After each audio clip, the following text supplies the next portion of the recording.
Hello, hello, hello, hello, hello, hello. We Greetings. have some competing noise outside, but that's why we have microphones, right? Indeed, indeed. I started really paying attention to the No-Maddz when their recording Pukapu became a popular sound in Jamaica. They are a postmodern, even new age, cutting edge, yet very ancient representation of something entirely special about Jamaican music. When you hear the No-Maddz, you can hear bongo, dub, reggae, revival, among other sounds out of Jamaica. With a musical repertoire based uh, in the live recording revival that saw weekly performances in sites such as Jamnesia, No-Maddz has carved out a new musical space that cannot be replicated for centuries to come. Be prepared to have unicorn dust fall on you in this talk, because that's the stuff of which No-Maddz is made of. They have conquered the recording studio, digital platforms such as YouTube, and they are a dramatic arts enterprise which has even staged their own theatrical production under the title Breadfruit is the New Bread Baby. I'm completely fascinated with these mega talented men, and I thank you all for joining us in conversation with them. Welcome to this talk. I'm Sonjah Stanley Niaah, and we have Sheldon Shepherd and Everaldo Crary, the No-Maddz, with us. Give So I'm going to thanks. get right into it. It is, of course, my pleasure to be here with you both. Give Them are my thanks. brethren Give thanks. Give who thanks. understands what I've just said. They are my brethrens, okay? So, with that said, who are the No-Maddz? Tell us about your formation as a group, your history. The No-Maddz. Who are the No-Maddz? We attended high school together. Kingston College High School, that's in Kingston, Jamaica. It's called a college, but it's really a high school. But the whole philosophy of Kingston College is on a tertiary level instead of a secondary level. So the young men produced by Kingston College are usually stellar young men in society. You know, it's the best high school in Jamaica for boys, you know. Sim, well, it is what it is. It is what it is. You know, I didn't make it up. You know what I mean? So we were at KC, and in Jamaica there is football, Manning Cup, and there is track and field, and there is basketball. There are all sorts of sports, but we practiced drama, and our sport was highlighted in this annual competition produced by the Jamaica Cultural Development Commission, shortened the JCDC. You can check them out when you have time. So we used to enter in the categories of dub poetry, music, sonnet, psalm, Shakespeare, standard English pieces, and we used to do it independently, individual categories, solo categories. So now, in the year 2000, 2001, 2000, there was a special category being introduced called Dub Poetry Ensemble, which is the dub poetry ensemble, speaking like a choir of boys doing dub poetry. This was unheard of, you know what I mean? So now the vibe was Peter Heslop, our tutor, he was like, you boys, you are always receiving gold medals. You need to put a group together and win this dub poetry ensemble. So we gathered at Kingston College in the canteen, eating lunch, and we gathered there. Canteen, we normally play the desk and do our dub poetry. So we wanted to create, we already knew who we were going to select the boys from, because it's, a, it's only the best, you know what I mean? Only the ones who actually won a gold medal would be able to participate in this thing.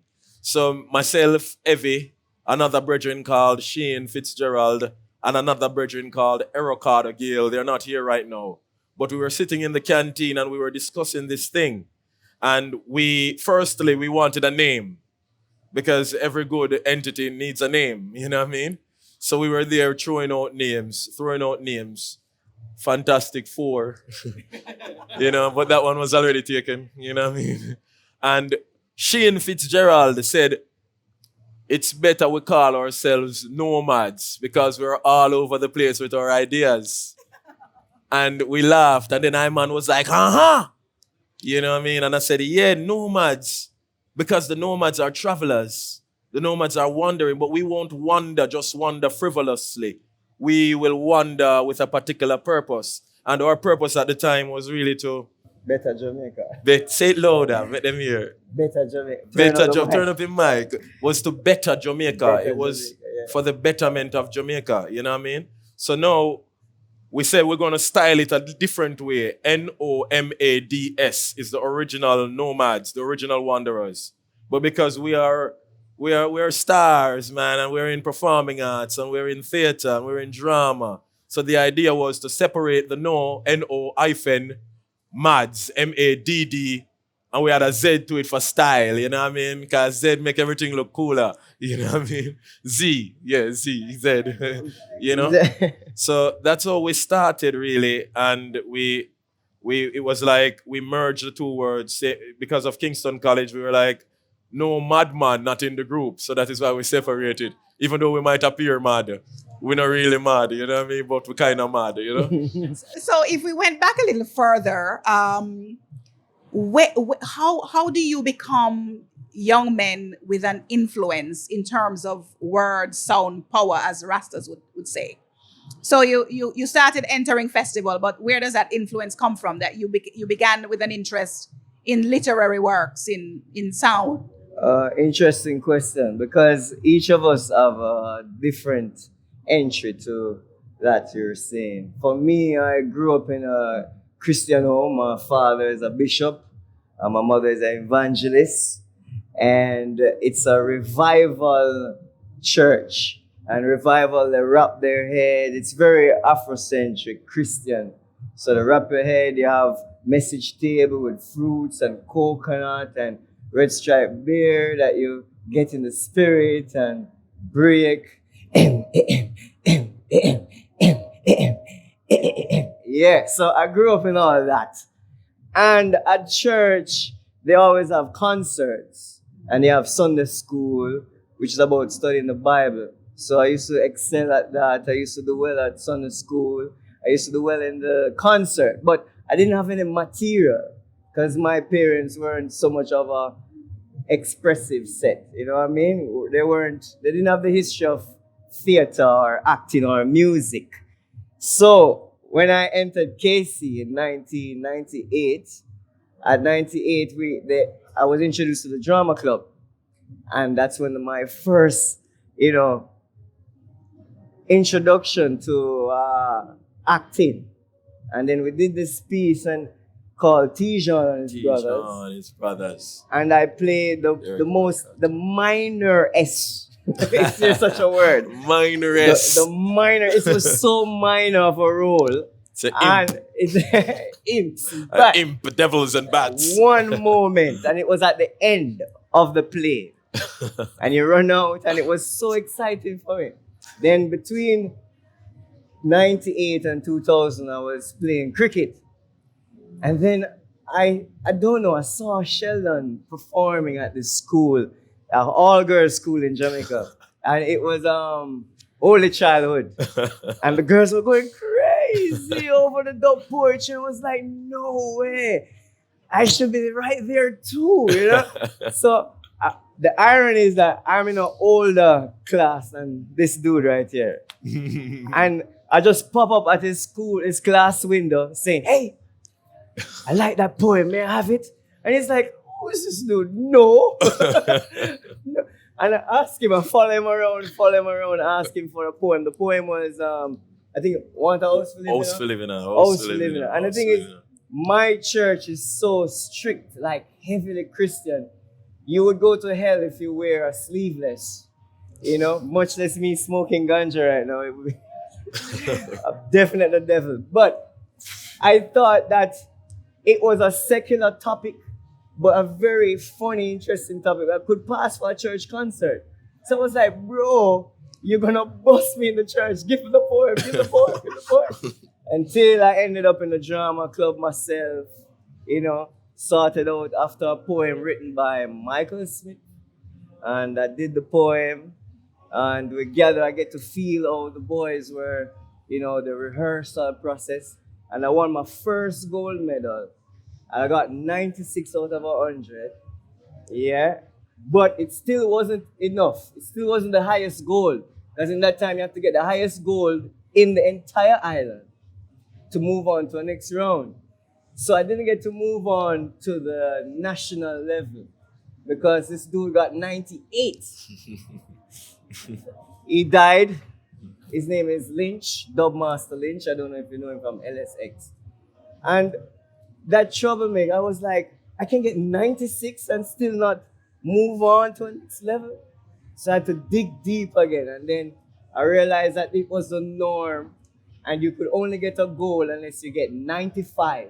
Between 95 and 100. That's the only chance to get a goal. And then from that, I just love it. And every year I keep entering, getting goal and getting better. Actually, my favorite moment is the year and my ear is so cool. You know? It's like, oh yeah, it's like you're massaging my earlobe now. Thank you.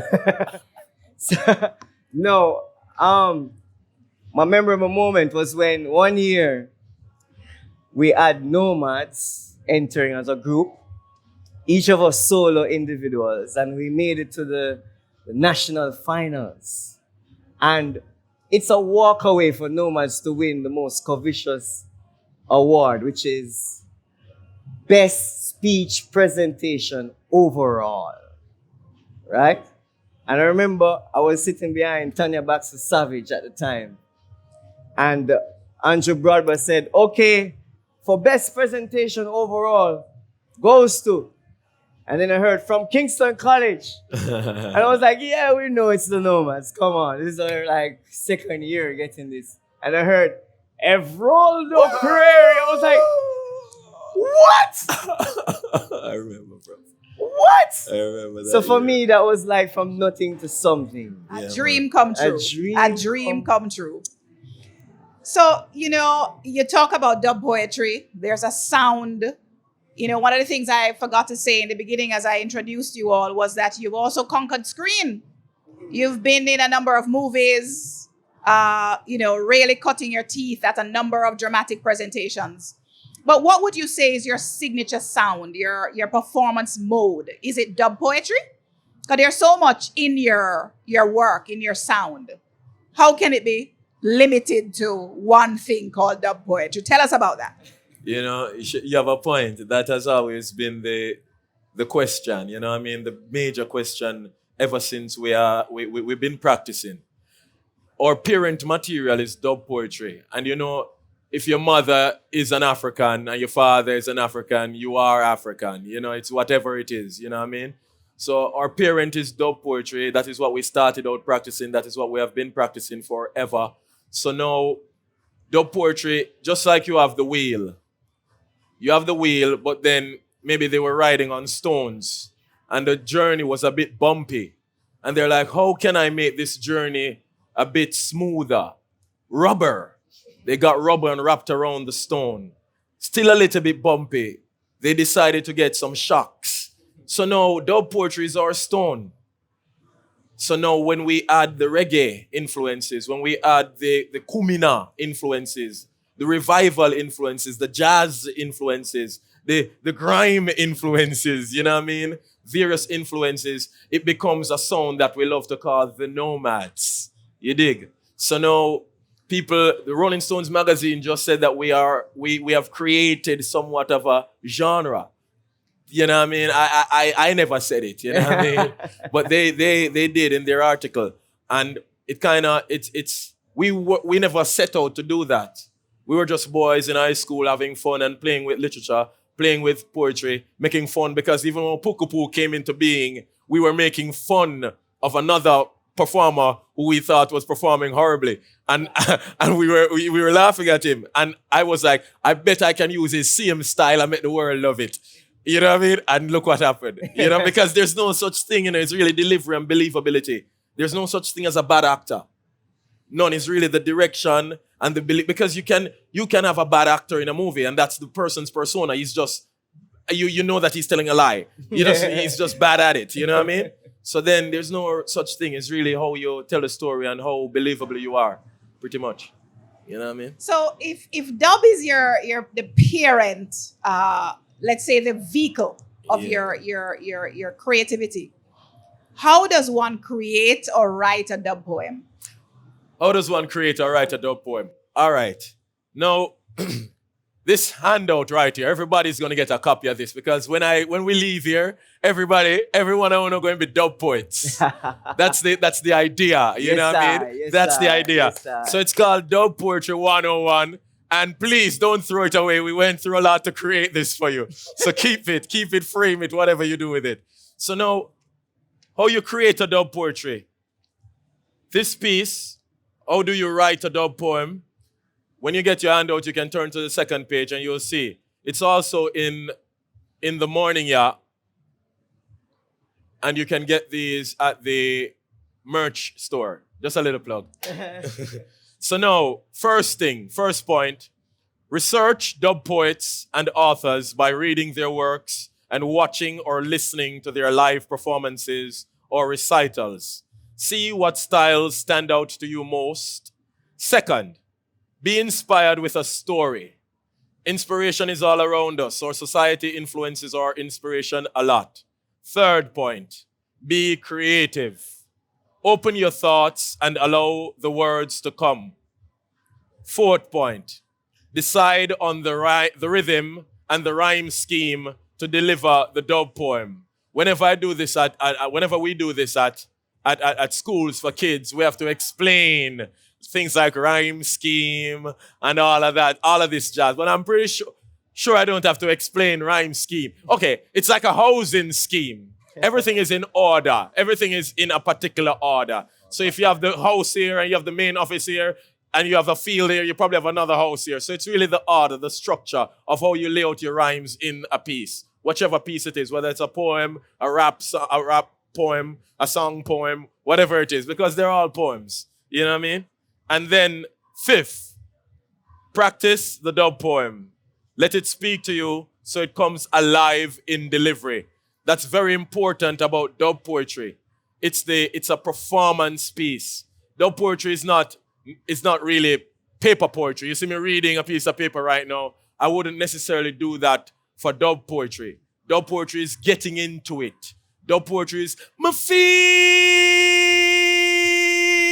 it, you see? You know what I mean? So when you hear that kind of bellow, you actually feel the energy, the lament, you know what I mean? You actually feel the energy of the poet. So a poet can be behind a wall and the vocals are transcending and you catch the music embedded in the vocals of a dub poem. You know what I mean? So yeah, that is how you write a dub poem, pretty much. The idea of the music being embedded in the poetry, In the words. That reminds me. I mean, all I've been sitting here thinking about word sound power as you're talking.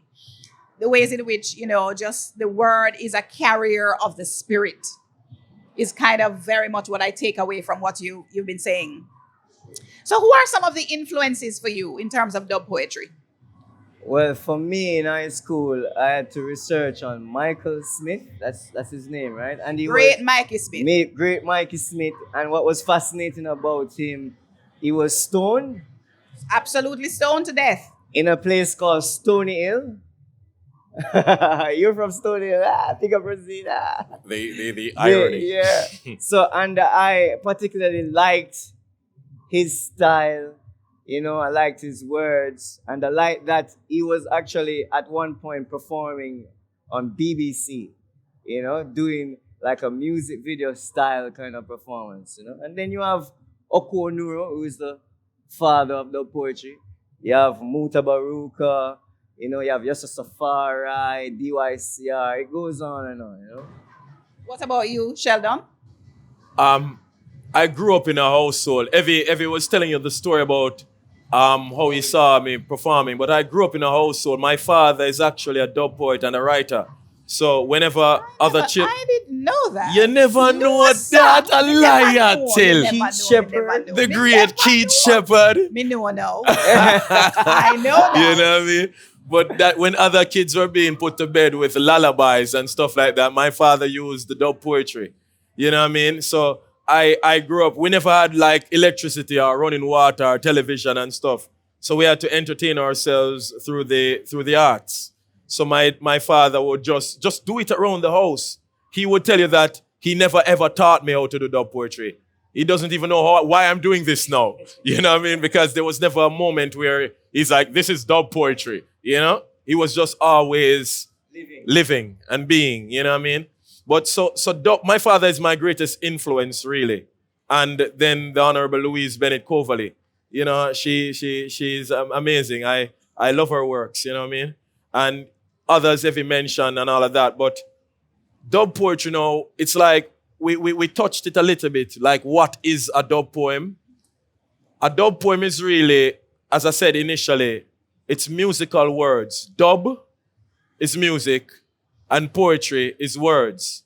And as you know, you saw Lee Scratch Perry earlier. Yeah, man, see the boss there? Lee Scratch Perry earlier. And Lee is the inventor of dub. And what dub is take for instance, you have a full-on song. Everything is playing in its right place. What Lee would do is Lee would pull out and add things to it, add electronic sounds, add the knocking of sticks together, add various things, and made his own story from a piece of music. So then now the sound will tell its own story. And that's very important about dub sound. So now when you have dub meeting poetry now, and poetry, we all know that poetry goes deep, you know what I mean? Poetry will tell a story and you'll hear it, you will decode something else, but that wasn't the original intention of the author, you dig? So now it's the merger of these two poetic forms, dub as in the poetry of music, scene, and then a way I say, the poetry of words, you know what I mean? The poetry of words. So the merger of this it's kind of mind-blowing, you know what I mean? And mind-boggling as well. But that is why I guess I fell in love with it personally and never stopped writing, never stopped creating, you know, so that we can be here sharing it today. The complexity of the form. Now, if you have all been here for the last, like 2 days, you would have heard me say, at least if you read the magazine, the Sole magazine, you would have seen as well. Jamaica has given the world some 6 or 7 genres of music in the latter half of the 20th century. That's in the last 50 years of the last decade, right? The last millennium.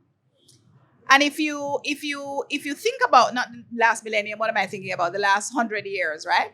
Century, that's right. And if you think about this little island that you can hardly find on the world map, Jamaica is this almost non-existent place unless you know where to find it. But there are all of these genres. And if you talk about dub poetry, how is dub poetry different from other musical forms out of Jamaica? How would you distinguish it? Well, it's and feel free to perform again so that people can kind of feel and touch and hear. Definitely. Wow, that's very interesting. I guess we'll have to perform it. Hear what? All right, I'll just tell you about it. But so hear what? Originally, Niaah Bingi rhythm. Participation now. So the original Niaah Bingi rhythm, seen, is in high school we used to make fun of it as boys. You know, I guess we were a bit sexually deprived, maybe.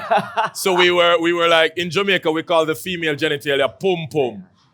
Seeing, we call it a pum pum. So when we were making this beat, we used to say pum pum, pantapa pum pum, pantapa pum pum, pantapa pum pum, pa pum pum, pantapa pum pum. Say it with me. Come on. Your time. Pum pum. Pum pum. Pum pum. Pantapa pum pum. Pum pum. Pantapa pum. And the word pantapa means upon in Jamaica. In the Jamaica on top of. On top of. On top of. On top So of. we're saying pum pum, pantapa pum pum, the original Niaah Bingi rhythm. So this was the rhythm that everyone used in traditional dub poetry. If you're not using this rhythm, people are saying you're not doing dub poetry. But that's not even true. Because dub sounds comes with its own music, its own rhythm. So play the pum pum for me.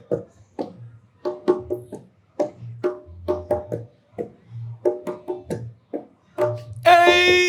Mr. Government, come here, come talk to me. Want fi know what a going in the country? Who authorize you fi lift the subsidy in a them your hard times when everybody hungry? Everything a raise except people salary. Pressure. Adjust it, adjust it. Adjust the pressure. A beer fuss, a beer Pressure. cuss, and them no care about us. Just Them the pressure. never dress the wound, so it turn out in a pus. The country did bad, but now it get worse. Why things sad a beer, gunshot a bus. Them things that get me mad, but youths no Lose the focus. Them strong go with future, so them try to choke us. High prices provoke us. Crime rises when them revoke us. We not in a them and them hocus pocus. Them tell we beer lies, so them I go lose with trust. adjust the Pressure. Adjust the pressure. Adjust the pressure. Adjust the pressure. So that was pressure, and that was the very first piece we did as boys at Kingston College. The very first piece we entered the JCDC festivals with, and the very first and only piece to ever secured 100% a perfect score in the entire festival to this day. Twice. Twice. Congratulations. Yeah, to this day. To this day, you know what I mean? And that was that was what, in 2000? So that's Yeah. some 19 years ago, roughly. Yeah, so up to now, nobody not do that again, you know what I mean? So that's something to talk about, you know? So, And is that the year when Evie got the overall? no. Not the same year, okay. The year when Evie got the overall prize, I got a prize for most creative tutor. Because that's a whole different story to it. That year we never even had we never had a teacher, and we have done so much in the genre. People from other schools used to come to Kingston College just for us to teach them dub poetry and other class. So Parents used to drop their kids off and their daughters off. Wow. Talk about the Pum Pum rhythm. For us to teach them, you know, why we taught them. You know, but give thanks, you know, nostalgia. And that's so interesting because now I've seen you on Instagram, for example. I hope you all are following the No-Maddz on Instagram. Yeah, Wow. man. Do. I see you on Instagram and you're doing so well because you're actually, you know, really teaching people, going into schools, doing workshops and seminars with Jamaican school children in the work that you do. Yes, thanks. And that's really fascinating, sort of paying it forward, giving back. Yeah, that gives me goosebumps. Being rooted, that give you goosebumps. Yeah, man. Big ups to the No-Maddz for Thank you. doing that. Yeah. Because you could just be flying around the place being No-Maddz. Yeah. So if I were to ask you, you know, what do you want your legacy to be as the No-Maddz? What would that be? What's your legacy going to be? Wow, that's a good question.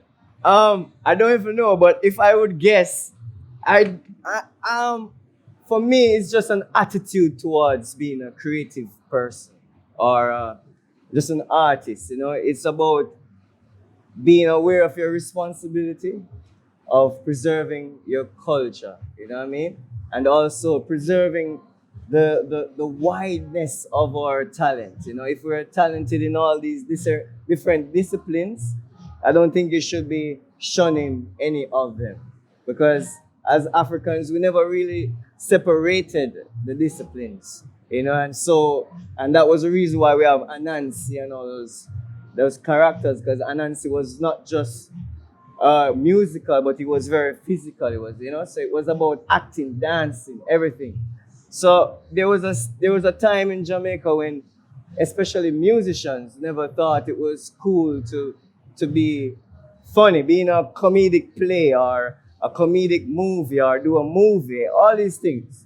And so for me, personally, I thought that kind of robbed us of where international the market is going, because, you know, Will Smith is doing everything, you know. So, and also because Louise Bennett, who we spoke of, was not only a dub poet, but she was a singer and an actress.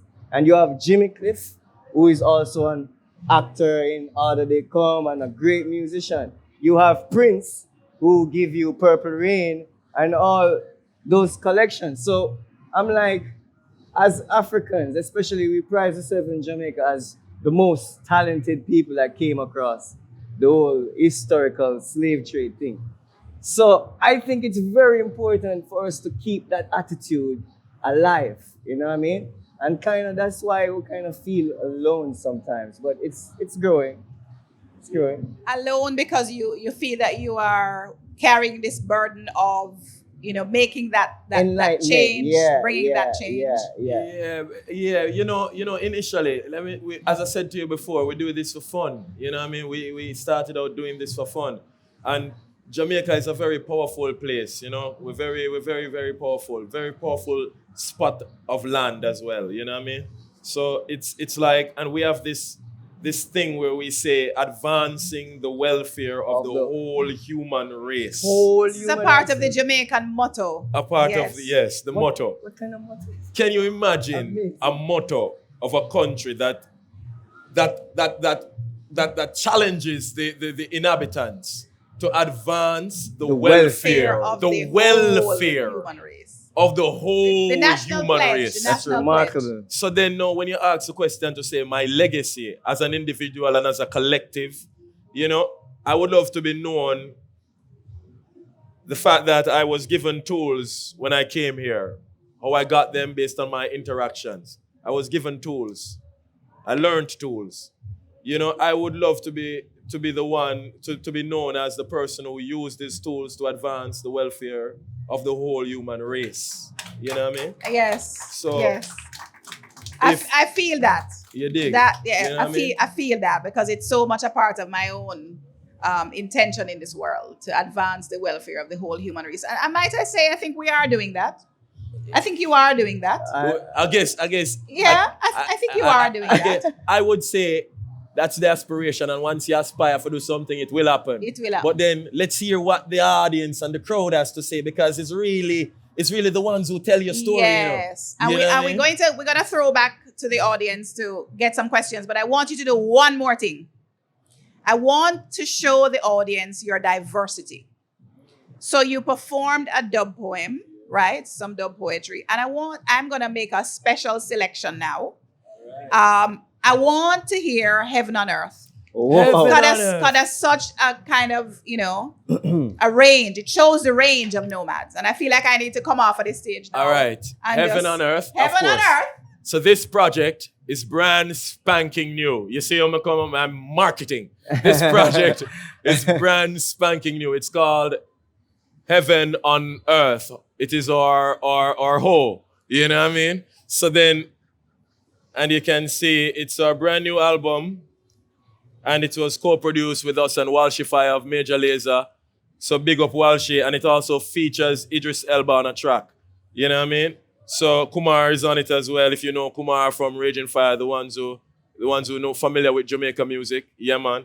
Also we have The Wizard. She mixed this project, so you can check it out, and you'll hear Heaven on Earth with a full band live.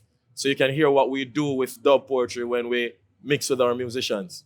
So yeah, man, make a go now. By the way, you see we have these props here. It's you not going to make dub poetry today, so we're soon coming to that. So Me need to get up? yeah, man, you Yes, can. I'm- You don't yes. have to. We can sit and do it nicely. Oh, all right. Stay I with me, mean- please. Okay, all right. I love you beside me. Stay, please.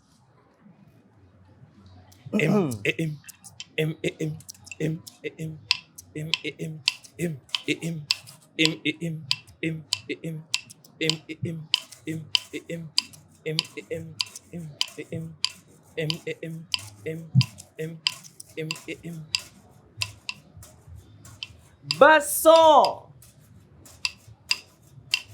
Arriba, basson. Babasson. Abasson. Arriba, basson. Babasson. Well, now they say there's a place in the sky where you go when you die. Some say the streets are paved with gold. Being poor will save your soul. Shaking hands with friends of old. That's the way the story's told. But no living as behold, of which the afterlife's soul. So FYI, for what it's worth, I'm gonna make my heaven on earth. On earth, on earth, on earth, on earth. I'm gonna make my heaven on earth. On earth, on earth, on earth. Hey, yeah. I'm gonna make my heaven on. Living, loving life. Breathing, making love to my wife. Ignorant of what is beyond. Ain't gonna ponder that, yeah, man. Cause after the ceremony and the rite, nobody never come back and tell you dead sweet. And there's plentiful milk, plentiful honey. Ain't got to travel with no money. Over this side, the jokes are funny. Boys are witty and the girls are pretty. If that were the case, people full up the place. And right now, me love how this life tastes. No bridging, me not depend no ears. Creating my avenue, creating my space. Task to fulfilling at pace. Tell you one more time. Open your ears, make my heaven on earth. I'm gonna make my heaven on earth. On earth, on earth, on earth, on earth. I'm gonna make my heaven on. Refuse.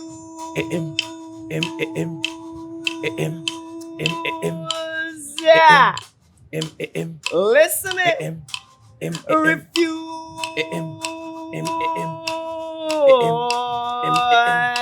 Yeah.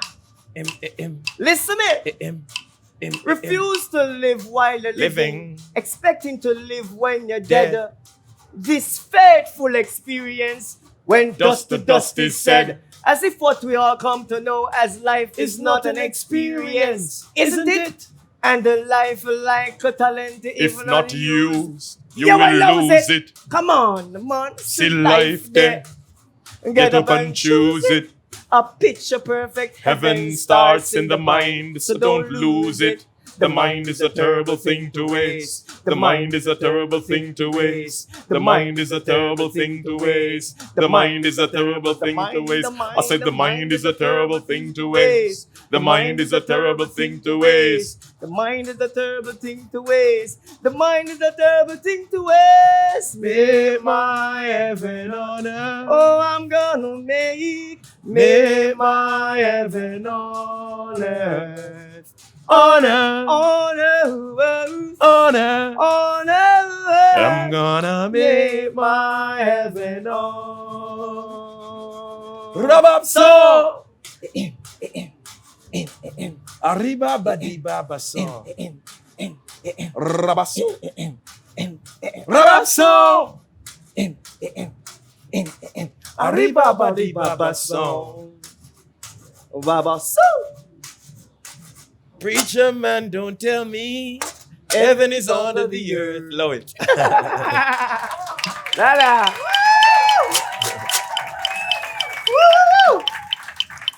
Now, I hope there's no one here left with any doubt about the versatility of this group, No-Maddz. Awesome. Versatile, drawing on all of the ways in which Jamaica is musical in its soul. So do we have any questions from the audience? Any questions? Put up your hand and there we go. A microphone will come to you. There we go.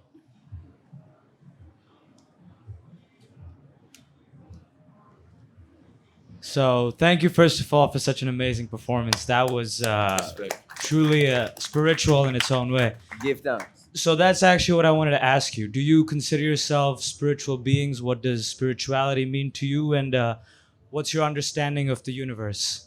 And is there a truth you want to share that people need to hear? Wow, that seems like another talk. That's another talk. But yeah. That's 4 questions in one. I tell you. If you're drinking water, so I guess him throw the question to me. Well, I'm drinking something very spiritual too. So the idea, all right, someone asked me if I considered myself a healer one day. And I usually just make up my answers as they come. So it's not like I prepare to answer a question or I ask myself these questions going along. So the vibe is no, I don't really consider myself anything, Hear me out. I don't consider self as I'm a healer, or I consider that if I'm in a particular situation as a human being, as somebody who is in flesh, as flesh traversing these planes right now, if I'm here sitting with you in this capacity and you happen to be healed or you happen to learn something, my idea is just sharing my gift. You dig? So then I will always share my gift. My purpose is to share. It's not like my purpose is to heal. My purpose is, I'm a spiritual being, or I'm a god, or I'm a king, or I don't really subscribe to none of those titles, really. You know what I mean? I just be. You dig? So that's me personally, Yeah, personally too. I listen to all of his opinion. And the word spirituality to me is your mind. It's just some fancy words they're trying to use to just express the unfathomable nature of the mind, right? So your spirituality is just the way you think, you know what I mean? So there's no like, I don't entertain the idea of, you should say, this is my religion, and then if it's not my religion, your religion is not perfect. And I don't entertain the separation of religions either. You should have all your religions. But what I entertain is that how can we coexist as human beings? Because when you look at the bigger picture, in the same poem or song we just did, which is about heaven. Heaven is a concept. And we have made the concept of heaven to be something that is in the sky. And we are totally forgetting and distracted from the earth itself. So that in itself is that, how well are we amalgamating our energy for not just the advancement of the whole human race, but the advancement and the preservation of this earth itself.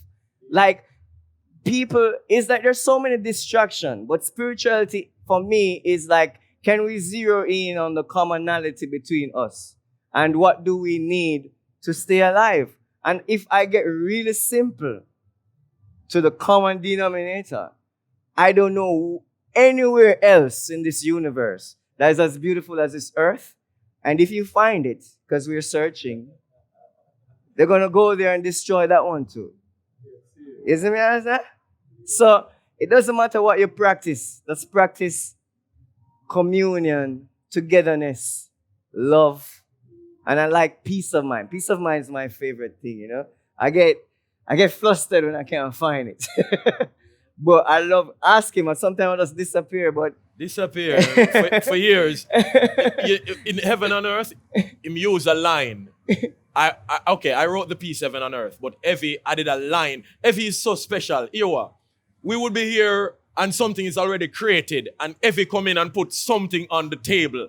Something very small on the table, and it changed the entire room and the entire emotion of everyone in the room. That's so special. And I know this brother for over 20 years. I've seen his face every day for over 20 years. Yeah, that can be annoying. It gets annoying. It gets on top of my nerves at times too. But the line is, the mind is like an umbrella, best used when open. Hence the umbrella on the cover. You dig? So now, when the man said a line there, I was in Bali when I heard and he was in Jamaica doing final touches with the wizard in the studio. And when the man said the thing, I hear the line there. I say, where the line they come from?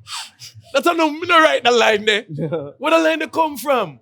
I don't want to stop you. When he wrote that poem, right? Because Sheffy like to lock away and write poems. And he called me and said, hear that poem here. And when he read and performed my verse, the verse that I just said, and I was like, bro, you kind of typewrite that verse. I couldn't. Oh no, it's like it's taking me over right now. I couldn't believe that he wrote some words that I would literally say. You know what I mean? It's like I say, yo, bro, that has to be my And verse. yeah, it was your Please. it was your School and had to get the poem. Yeah. Like when you were at Like when I was at school and I had to get the Yeah, poem. man. Perfect, Yeah, man. perfect. Yeah, man. So- Okay, continue. But Sorry. yeah, me finish. You You, finish. you just add the thing to the table, bro. You know what I mean? Yeah, Any well, other questions? Yes? Microphone in front? Yeah. Yeah, so the question I want to ask, outside from dub poetry, do you have any artists or poets that you consider inspirations over the years, and how you use that inspiration to influence the way you perform? Yeah, man. Personally, I have no influence, man. Because, all right, Tracy Chapman. Tracy Chapman, I love Tracy Chapman, gone to I bed. stole that That's cassette. we said that in Jamaica, gone to bed. It doesn't mean I want to take her to bed. It's just a thing, you know what I mean? Don't. All right, cool. Tracy. I think they don't believe you. They don't believe it. Maybe, you know, she was fine. She was flying. Oh, she played that guitar. Cool. Anyway, you know, go ahead. Likewise, many influences. But however, my birthday is coming up. I met one of my most inspiring artists. And he's gonna perform. I think he did a talk today. His name is Mos Def, formerly known as Mos Def. Yo, we just I just saw him for the first time in life. I was like, and he was like, no, brother, no, don't do that, bow, don't do that. You're a strong man. Don't bow to me. He's a poet, an actor, an activist, and he's representing something that is just so human and together, and I just like that, you know? And that has inspired me over the years to just be don't want to say just like him, but he's very much a pivotal point or exemplary, that word? Exemplar. My there. The thing about artists though, I'm particular with artists because there are some artists that I actually study, and how I study them is I just rivet their works in my brain, sit down. Bob Marley was one of them. I studied Bob Marley's works over and over and over and over and over once I was growing up. I tuned into the works of Morgan Heritage early works. I tuned into their early works, you know, groups, because we were creating a group. So I wanted to feel out the dynamics of groups felt, you know what I mean? So I was listening to the Wailers' works a lot. And but before that, you know, poets like Mikey Smith, as I said before, Louise Bennett Coverley, you know what I mean? Internationally, young people know there's this dude called Anderson .Paak. Man, Anderson tough. I like Anderson. There are others, man, but I could go on, to be honest, but I just want to pinpoint the ones that, you know, struck a nerve, so to speak. You dig? All right, thank you. You're welcome. Any other questions? I just want to come back about the words, because you were saying that he wrote a song for you, and like basically he just said what you were thinking about. And I never really heard about dub poetry, and I really listen to reggae music, and for me there is always a message to be delivered. But do you call like dub poeters because you want to make the word deeper and to share like another kind of message? This is like really your goals, or just because of the rhythm? Because we can also say that Bob Marley was a poeter. You know? Exactly. That's exactly how we were going to In the answer way that he was question. singing. For true. Go ahead, Effie. You want to take it? No, you can take it. Okay, I'll take it. Tag. So here what we know. Dub poetry, as we said earlier, dub poetry is words and music, seen? But dub poets usually speak on specific topics. Topics society, social unrest, injustice, policies and politics.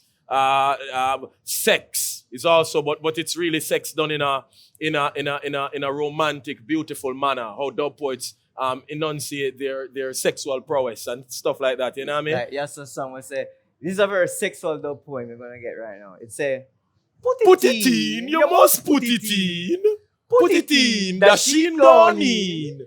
Put it in, yam gone in. And those are fruits. And his video was a big pot and he's just dumping food in making the pot. a soup. But you catch his metaphor. You dig. So now with that now, we are not the founders of dub poetry. Saying dub poetry was on the heels of reggae in the 1970s. And the dub poets were the ones who they say couldn't sing. Ah. So so the dub poets usually talk their message. You know what I mean? So no, but dub poetry is musical talking. It's talk singing. You know what I mean? So then now you have the practitioners who were before us who spoke their stories. You know what I mean? And now dub poetry has evolved to not only being the Niaah Bengi pum pum, pantapa pum pum, to something that we created called Pukupu. It's called Wadis, and it was our biggest campaign. We did a campaign with Puma years ago with Puma and Usain Bolt, and it saw us running all over the world singing. So now, hence them thing. So here what going to happen now?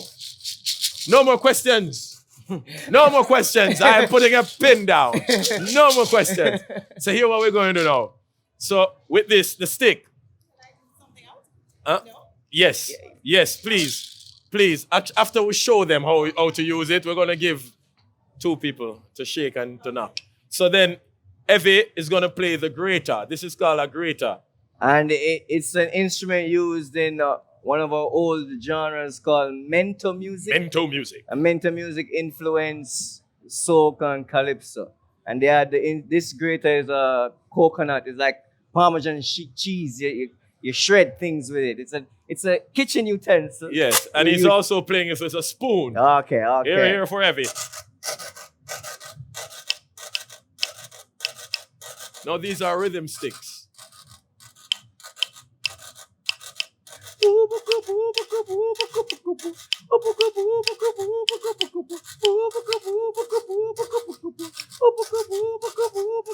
That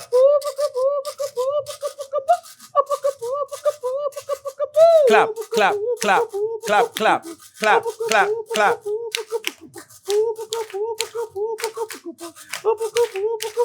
Nice.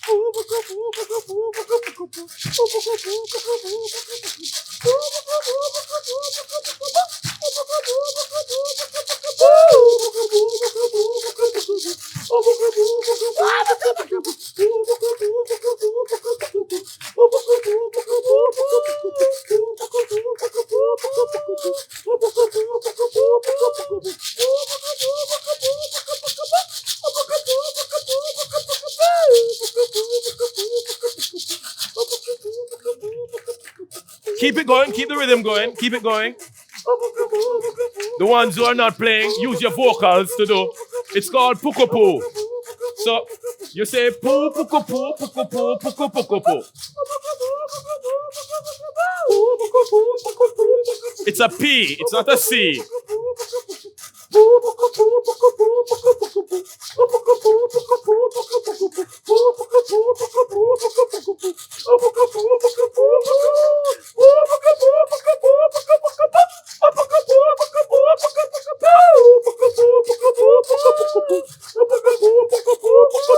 What is? Keep it going. What is? What is this? What? What is? Protest. What is? Unrest. What is? And one more time. One more time. Another system Another system. is put to the test. What is? Teacher teach, lawyer a law, preacher preach, police a draw. What is? What is? Pearl Harbor, Hiroshima, Shima. Twin Tower, Tower. Jamaica, Jamaica. Jamaica, Jamaica. Pearl Harbor, Hiroshima, Twin Tower, Jamaica, Jamaica, Jamaica, Green Bay, Britain, Tivoli.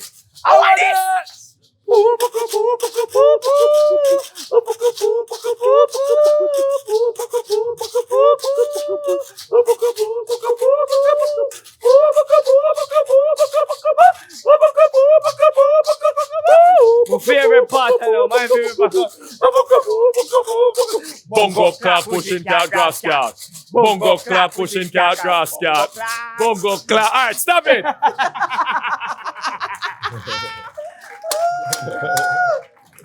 Stop it. You're too rude. I do not know how much time we have left. But this has been amazing. I want to thank Everaldo Carrera. Big up Everaldo Carrera. Geraldo. I want to thank Sheldon Shepherd. Give thanks, love, respect. I want to respect. thank the No-Maddz. It's been my absolute pleasure to be here on stage with my brethren them. And it's been a pleasure having you as an audience. Thank you And very, let us very give much. Dr. Stanley Niaah an awesome round of applause. Thank you. And let me say, my favorite part of this book, my favorite piece in this book was our introduction. Wow. Every time I read the introduction, let me tell you this, you don't know this, but anytime I'm there anywhere in the world and I have a copy with me, I'm doing a reading or wherever, and I feel a little bit down, I do two things. Talk to my son, he's 8 years old, or I read the introduction where you write. Why the introduction stood out to me and is so inspiring for me? Because she actually read every single poem. She looked at every single artwork in the book. She went through it with a fine teeth comb. She dissected, and then she wrote a poem about what she read. Awesome. I am hearing this for the first time. Thank